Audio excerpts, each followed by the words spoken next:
E no Jornal Brasil Atual nós vamos retomar o contato com ela, Marilu Cabanhas, retornando hoje, dia 26 de dezembro, de suas merecidas férias. Bem-vinda mais uma vez, Marilu. Tudo bem? Como é que foi o Natal? Tudo certo, Rafa. Bom, já estou voltando aqui das férias, voltando do Natal também. É um prazer dividir aqui a bancada virtual com você, viu, Rafa? Enfim, a gente tem um prazer enorme de trabalhar contigo. Eu te conheço há tantos anos, já dividimos a bancada do Jornal Brasil Atual logo quando iniciou. Depois veio o Glauco Faria, agora o Glauco sai, né? Vai para o Brasil de fato, e agora novamente a gente se encontra agora de forma virtual, né, Rafa? É sempre um prazer trabalhar contigo, viu? Foi tudo bem, tudo certo, descansada agora, né? Enfim, e depois das férias, desse feriado também de Natal, e vamos aqui com toda a energia, né, continuar aqui na apresentação do Jornal Brasil Atual. Rafa, tudo certo contigo também? Tudo certo, Marilu. Uma alegria tê-la de volta. Boa entrevista para você, mulher. Obrigada. Vamos lá. E a gente vai falar agora, Rafa, sobre a aprovação do orçamento do Estado de São Paulo, o maior orçamento estadual do país em 2023, no primeiro ano de governo do Tarcísio de Freitas. A gente vai falar sobre esse assunto com Paulo Fiorilo, deputado estadual do PT, suplente da Comissão de Finanças da Assembleia Legislativa de São Paulo. Olá, Paulo Fiorilo. Bom dia, seja muito bem-vindo. Acompanham. Bom, Fiorilo, foram 41 votos favoráveis e 9 votos contrários, e esses votos contrários foram exatamente do Partido dos Trabalhadores. Eu gostaria que você fizesse a análise, né, sobre essa votação e de que maneira se deu e quais são os pontos principais que são críticas, né, do Partido dos Trabalhadores em relação a esse orçamento aprovado.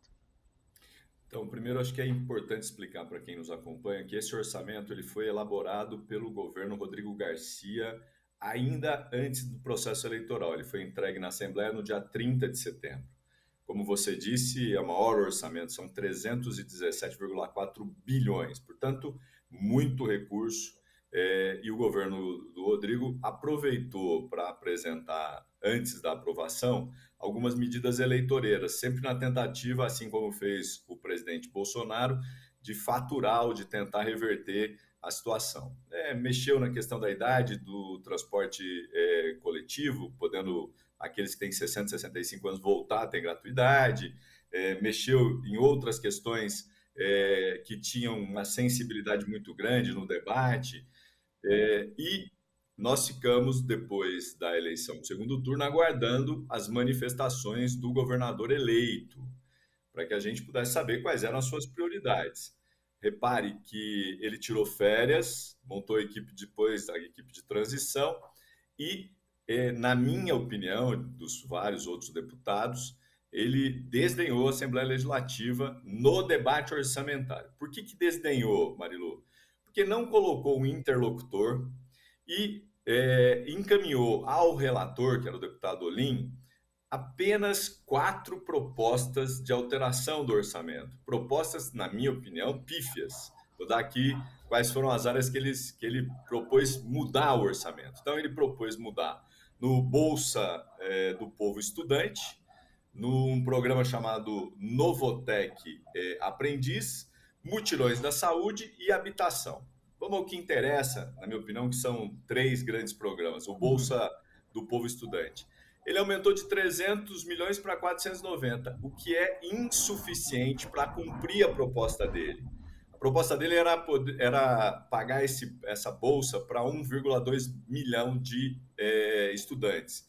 Portanto, 490 milhões são insuficientes para dar conta, porque ele precisaria de 1 bilhão e 200 milhões. Depois, ele mexeu na questão da habitação, apresentou 2 propostas para habitação.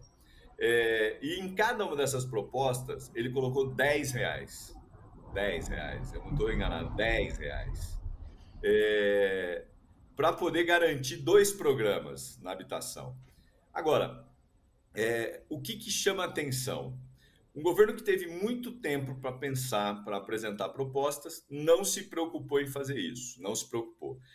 O que nós avaliamos que essas iniciativas que ele tomou de remanejar recursos, de criar 2 ações de R$ 10, ele pensou que seria o suficiente para que no próximo ano, 2023, com a margem de remanejamento, aquilo que ele pode mudar de uma secretaria para outra, ele vai fazer o seu orçamento e mostrar suas prioridades. Portanto, ele desdenhou a Assembleia, não abrindo um debate franco, real, do que de fato ele pensou e ele pensa para o próximo ano, 2023. Isso é muito ruim, porque a gente está dando um cheque em branco para o governador eleito, para que ele possa refazer o orçamento.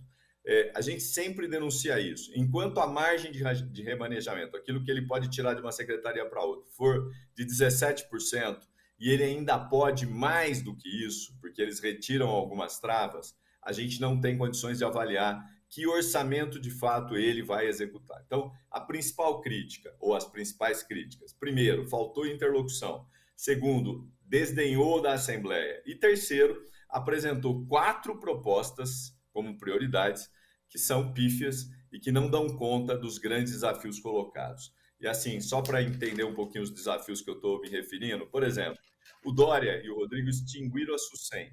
E nesse orçamento não tem recurso para combate a endemias. E o governador atual também não se preocupou em alterar essa rubrica, em colocar recursos para que houvesse dinheiro para fazer o combate às endemias. Depois, reduziu recursos para produção e distribuição de remédios produzidos pela FURP, que é responsável pela produção de remédios de baixo custo. Diminuiu recursos no auxílio aluguel, gravíssimo, e manteve o Bolsa Família, que não sei qual é o nome que eles vão dar agora, num patamar muito parecido com os valores desse ano que a gente está encerrando. Portanto, na nossa opinião, um orçamento para além ou para aquém daquilo que é preciso, a falta do diálogo e um cheque em branco para o governador que vai tomar posse no dia 1º. Por isso, nós votamos contrário, assim como outros parlamentares do PSOL e do PCdoB, mostrando que esse orçamento não representa a realidade do povo do estado de São Paulo e as suas prioridades.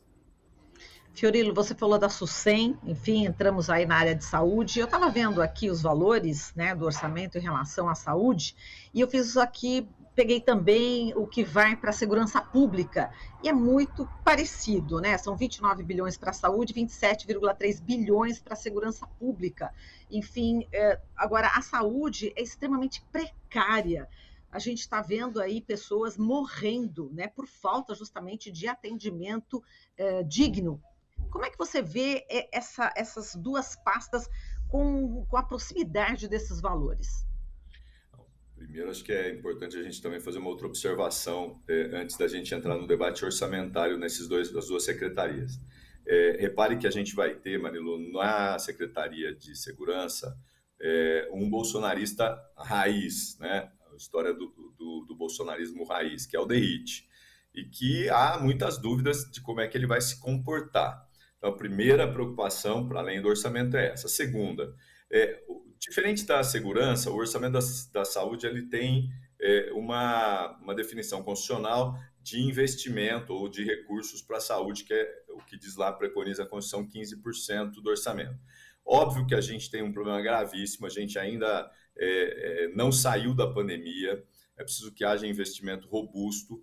Eles alegam que o valor da saúde ele é menor do que o executado esse ano e o ano anterior, porque nos 2 últimos anos o Estado investiu muitos recursos na questão da Covid, na ampliação de leitos e também na compra de equipamentos e de medicamentos.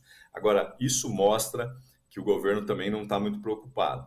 O governador atual, uma das propostas do governador das 4 que eu mencionei, é a questão dos mutirões de saúde. Mas mesmo assim, ele remaneja muito pouco, ele coloca apenas 30 milhões para os mutirões de saúde. E ele tira dinheiro dos municípios e das entidades filantrópicas. Então, assim, querer cobrir um santo descobrindo o outro na saúde, o que é mais grave. Portanto, a sua observação é muito pertinente. Você precisa olhar a saúde como uma prioridade, porque nós vamos ter que ainda investir no atendimento às sequelas dos que pegaram Covid, na manutenção e ampliação da rede. A gente tem vivido, nesse último ano, Marilu, não sei se você tem acompanhado, mas casos gravíssimos das Santas Casas. Eu podia citar um caso que é de Apiaí, mas não é o único, em que a Santa Casa vive momentos difíceis e que, com risco, inclusive, de fechar leitos, de fechar atendimento. Apiaí está no Alto Vale do Ribeira, é uma cidade de referência naquela região para o atendimento de saúde, e as pessoas precisam se locomover por estradas, ou melhor, pela falta de estradas, porque o governo do estado não investiu na mobilidade naquela região para poder chegar a Apiaí e mesmo assim correndo o risco de não ser atendido. Mas não é o caso de Apiaí apenas. As Santas Casas como um todo vivem uma crise gravíssima. Aqui na cidade de São Paulo a mesma coisa. Então, eu acho que assim, esse governo vai ter que ter um outro olhar para a questão da saúde. E na questão da segurança, acho que um debate, que também está para além do orçamento, é qual vai ser a postura dele com relação às câmaras dos policiais, que isso preocupa, até porque já se constatou a eficiência desse mecanismo e é inadmissível que numa canetada o governador queira retirar uma ação que, de certa forma, minimizou a violência policial ou diminuiu muito em função desse instrumento importante, inclusive para o policial, para a sua proteção, e que o governador já indicou que pode retirar. Exato, e o PT também indicou entre as críticas, né, Fiorilo, a isenção fiscal a grandes grupos econômicos, né? Esse é um outro ponto, né? Então, esse é um tema, Marilu, que eu acompanho desde o início, no primeiro ano do mandato, quando fui para a Comissão de Finanças e Orçamento, eu e o deputado Barba, nós entramos com uma ação na Justiça pedindo que o governo informasse quais são as empresas beneficiadas pelas isenções fiscais. Assim, é uma coisa impressionante, eles tratam isso como segredo de Estado, como se ninguém pudesse ter acesso às informações. Nós aprovamos uma CPI para poder investigar. O governo pediu para os seus deputados esvaziarem a CPI, assim, uma coisa lastimável, triste.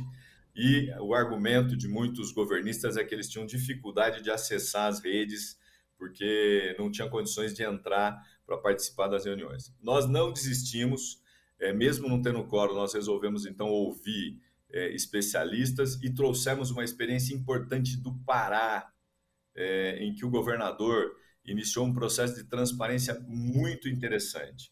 Eu vou dar um exemplo aqui. Lá no Pará, as empresas que recebem esse benefício, elas vão colocar uma placa na porta da sua empresa dizendo: essa empresa recebe benefícios fiscais. O produto que ela põe no mercado, no rótulo, está lá escrito que esse produto também recebe isenções fiscais. Isso mostra muito a importância da transparência, porque aí você sabe se esse produto ou se essa empresa está ou não cumprindo com as suas obrigações de contratar mais gente, de investir, de crescer e de dar o retorno necessário. Aqui, infelizmente, eles mantêm de forma fechada essas informações. Nós ganhamos em primeira instância, a ação que eu e o deputado Barba promovemos, ela foi exitosa na primeira instância, eles recorreram, óbvio que é natural que eles recorram, eles fizeram algumas alterações para dar um pouquinho mais de transparência, mas insuficiente para a gente poder discutir valores que chegam a mais de 80 bilhões, no caso CMS e IPVA, que beneficiam empresas e que, infelizmente, o povo de São Paulo não sabe. E esse recurso, esse montante, ele impacta diretamente na saúde, que é o tema que você levantou. O que foi retirado do ICMS não é repassado para a saúde, muito menos para a educação e para as universidades. Portanto, é um debate que a gente vem travando, nós não vamos desistir, nós vamos continuar, apresentamos um projeto de lei que propõe dar mais transparência nesse sentido, como o Pará vem fazendo, e nós queremos avançar trazendo para a Assembleia e para a população de São Paulo as informações necessárias de quais são as empresas que recebem e que tipo de retorno elas deram ao longo desses anos que vem recebendo esses recursos, que não são poucos e que podem ajudar na saúde e na educação. Perfeito. Agora a gente vai aqui para dois temas, né, nacionais, né, Fiorilo, que está no noticiário todos os dias. E, enfim, um em relação à equipe ministerial do presidente eleito Lula, e o outro tema é a questão do terrorista bolsonarista Jorge Washington de Oliveira Souza, que preparou uma bomba instalada em um caminhão de combustível. Ele foi preso no sábado, em flagrante, confessou que tinha intenção mesmo de criar esse caos no país. Queria que você comentasse esses dois temas nacionais, você que é filósofo, como analisar aí esse caso inicialmente desse bolsonarista. Bom, eu acho que esse caso é um caso gravíssimo. Aliás, assim, o futuro ministro da Justiça, o Dino, já se manifestou, outros especialistas também.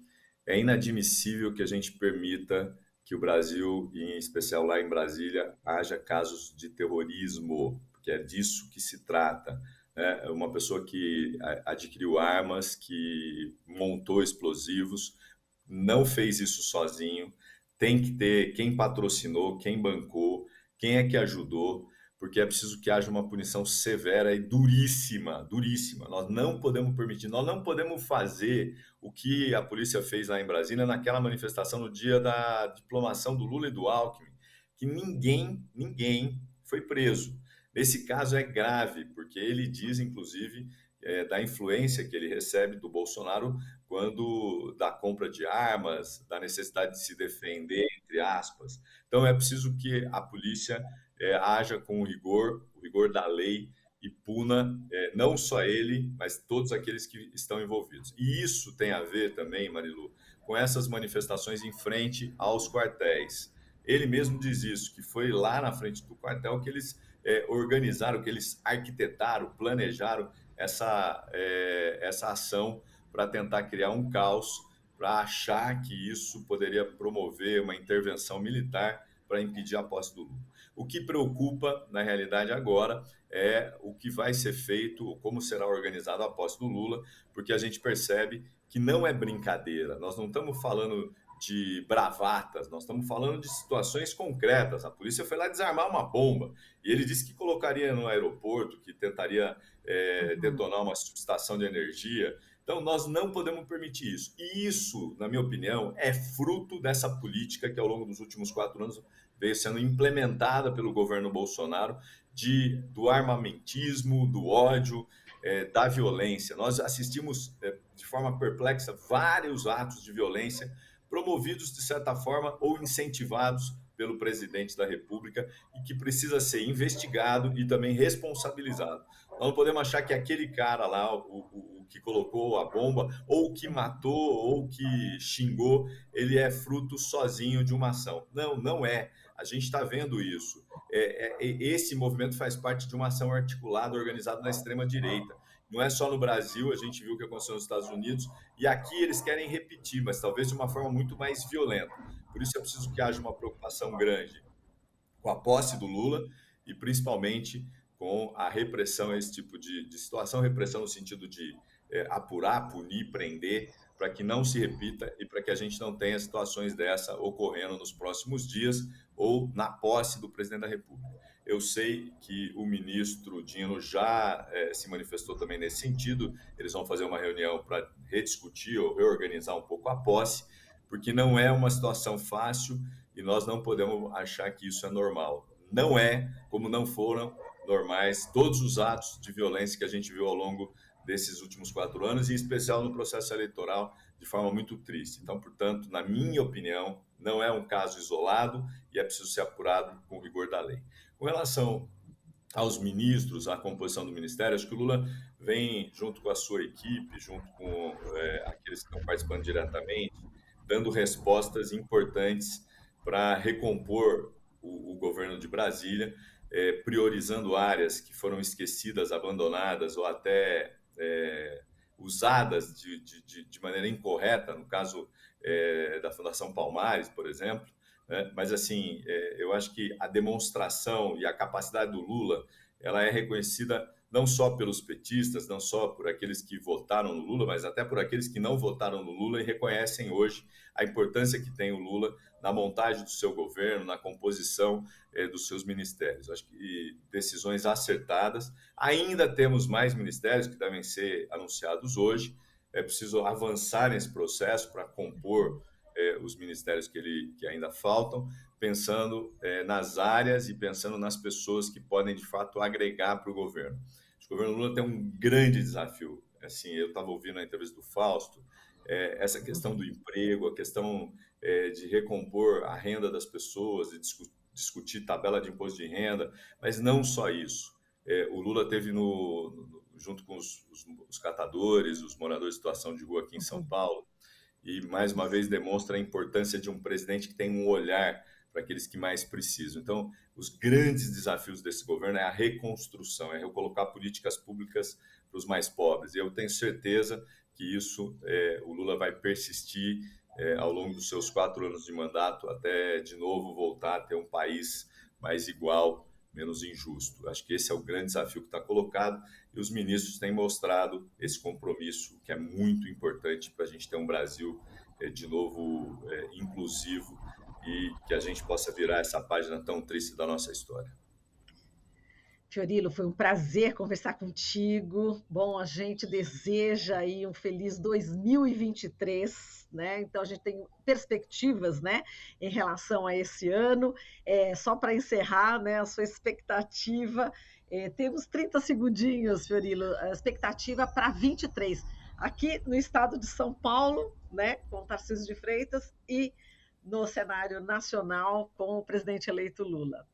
Bom, aqui em São Paulo a gente vai manter uma oposição vigilante, principalmente nas questões que são as mais importantes para o PT, habitação, saúde, educação, transporte. A gente precisa ver o que esse governo vai, de fato, apresentar, porque não se preocupou com transição, não se preocupou com diálogo e tal. Então, nós vamos ter que acompanhar muito de perto. Diferente do governo federal, na minha opinião, que fez um trabalho excepcional na transição, com um diagnóstico, que monta um governo olhando para a sociedade, preocupado com aqueles mais pobres, os que mais precisam, e com uma perspectiva de futuro muito boa para que a gente possa crescer. Mesmo que o cenário 2023, o cenário econômico ainda seja incerto, em alguns casos as pessoas avaliam, os especialistas avaliam que não será um ano fácil, mas eu tenho a impressão que o ano não é fácil, mas a gente vai ter um governo forte, disposto e preparado para enfrentar esses desafios, dando ao povo brasileiro um pouco mais de alegria e, quem sabe, como diz sempre o Lula, com um churrasquinho e uma cerveja nos finais de semana. Eu acho que essa é a grande esperança de todo mundo. Tá certo, Fiorilo, a gente agradece aqui a sua participação, volte mais vezes aqui no nosso jornal. Forte abraço, feliz 2023 para você, viu? Bom trabalho lá na Lesp. Obrigado, um beijo, um abraço a todos, um Feliz Natal para todo mundo, para você em especial. Obrigada, beijo também. Falamos aqui com o Paulo Fiorilo, deputado estadual do PT, suplente da Comissão de Finanças da Assembleia Legislativa de São Paulo. Estamos apresentando Jornal Brasil Atual. As notícias que os outros não dão.